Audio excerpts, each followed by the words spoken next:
Mr. Dettelbach, what were you trying to hide?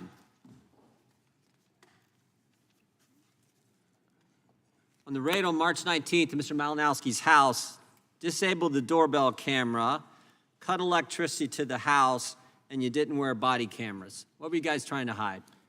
Mr. Chairman, we're not trying to hide things. In fact, Sure seems like it.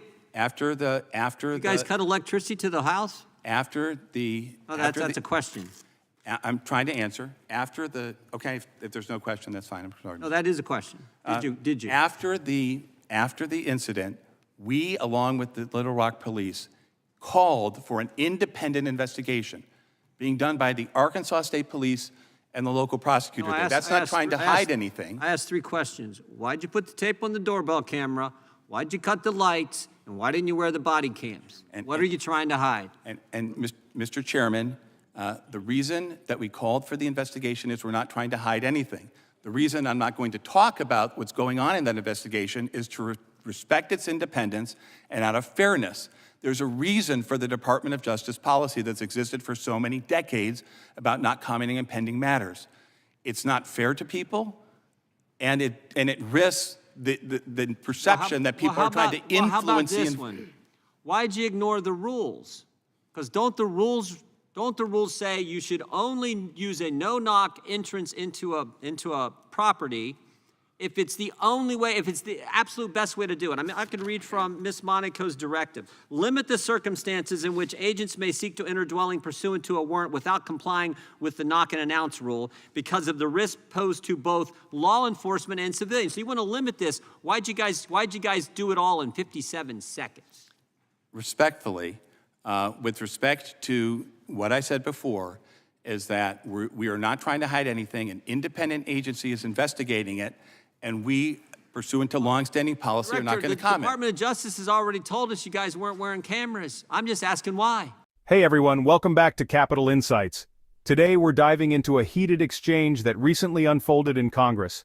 Representative Jim Jordan went head-to-head with the ATF director over a controversial raid that resulted in a tragic loss of life.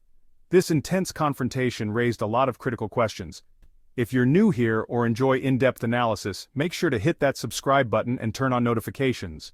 And what I wanted to say is... Their policy was to wear them. They weren't wearing them that day. We want to know why. Did you tell them not to wear them? Mr. Chairman, again,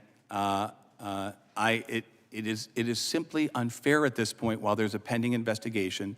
That's a simple question. We just want to know why they weren't following the rules. Their rules say wear body cameras. Your rules say wear body cameras. You weren't wearing body cameras. I go back to my original question. What were you trying to hide? We saw the video where you walked up and you put the tape on the doorbell. We know there were no lights to the foyer area. We have Mrs. Malinowski here who can testify to that. And we know you weren't wearing body cameras. What were you hiding? Again, Mr. Chairman, we're not hiding anything. You got to admit, this is a little unique. You got a citizen, the highest paid official in the municipal government, Little Rock, Arkansas, making $260,000 a year, running the airport, no criminal background history, nothing, and he's dead at a pre-dawn raid when it sure looks like you could have served this search warrant when he wasn't there, but you decided not to. You decided to wait till he was home when you did it on March 19th. And as a result, Mr. Malinowski is no longer with us. Well, first of all, let me just say this, Mr. Chairman. Obviously, any time that there's a loss of life, that is a profound incident. And of course, on behalf of just myself, ATF, and all law enforcement, we are very sorry when those things happen. Also, an agent was shot that day, and I'm sure you are sorry that that occurred also. Of course, all the more reason to follow the no-knock warrant, not to have a no-knock warrant take place and follow the rules. Mr. Chairman, as somebody who has worked with law enforcement for decades, there's a great temptation when a horrible incident happens to prejudge. Sometimes people even try to use it to advance agendas. The cops who are in the field and the family I just want the answers. My time has expired. This is no small detail.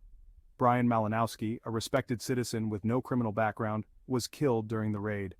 Adding to the chaos, an ATF agent was also shot. The director expressed regret for the loss of life, but Jordan wasn't satisfied.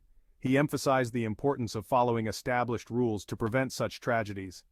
this confrontation highlighted serious concerns about accountability, protocol, and transparency within the ATF. It also left us with more questions than answers.